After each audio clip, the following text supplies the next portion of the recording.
Kathy Hubble, ladies and gentlemen, 37 years in judo, no stranger to jiu-jitsu. Kathy, in judo, we come in vertically, but in jiu-jitsu, people are like, how low can I get? So what's a judo strategy that works against somebody who's like super low? So what I really like, exactly that. The girl comes in and she's bent over. The throw that I really love that comes from judo is a sumi gaeshi. And if it's a jiu-jitsu girl that I'm fighting, I'm going to actually ride her over into the mount. If it was judo match, I would detach. So the ref says ippon, and that's the difference in a judo jiu-jitsu match. Can you show us both versions of the Sure. Okay, let's do the ride over. I'll pretend you're a jiu-jitsu girl, I'll bent over. And we're gonna go here, grab the belt, ride up and over into mount. Now if it was judo, same throw, but I'm actually going to detach. So I'd be higher for this. Yep, but if it was judo, I would be knocking you down, grabbing your belt, coming in, detach, the ref says ippon, and I win the match. Because it looks better when we separate. Yeah, and you get a better impact, and for an ippon in judo, you need impact, force of throw, and basically shoulders planted on the mat in order to get an ippon. And then the match is over. So this is what I'm shooting for in a judo match. Right.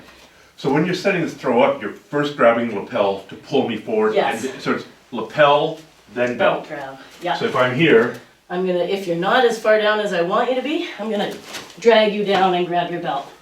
If you're a standy uppy judoist, I'm gonna grab, pull, grab, go. Okay.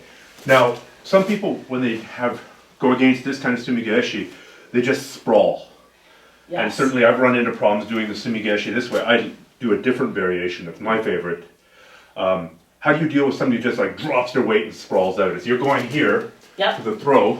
And as I come over with the belt, and you're I stepping get the belt, I'm gonna make sure that I hook here, and all my weight is gonna shoot forward into here. Okay. And then basically, you can't sprawl onto that. Oh, because you're going underneath my leg. That's You're not sitting down over here. Right. You're sitting down between my legs. And this is a mistake that when we teach jiu-jitsu, judo for jiu-jitsu, often the jiu-jitsu player will come in, they have so much space between here, and then they sit as if they're doing a guard pull and end up here. Okay. Yeah.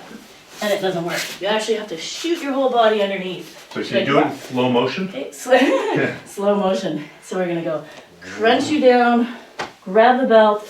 I'm gonna go as far in as possible, and then I would ride you over if it was jiu-jitsu. Awesome. Into mount.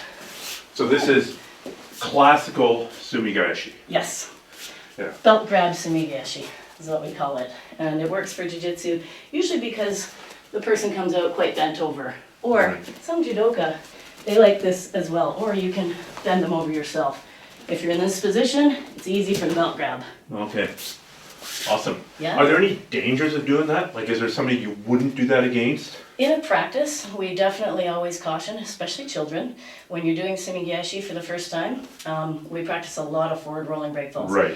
And so you don't want me to be pile driving my head into the mat. So we just always say, after they've learned a lot of forward rolling break falls, make sure as I'm belt grabbing here, you tuck your head right under and do a forward rolling break fall. Okay. We teach the kids and adults as well, so that they don't get pile driven into the mat.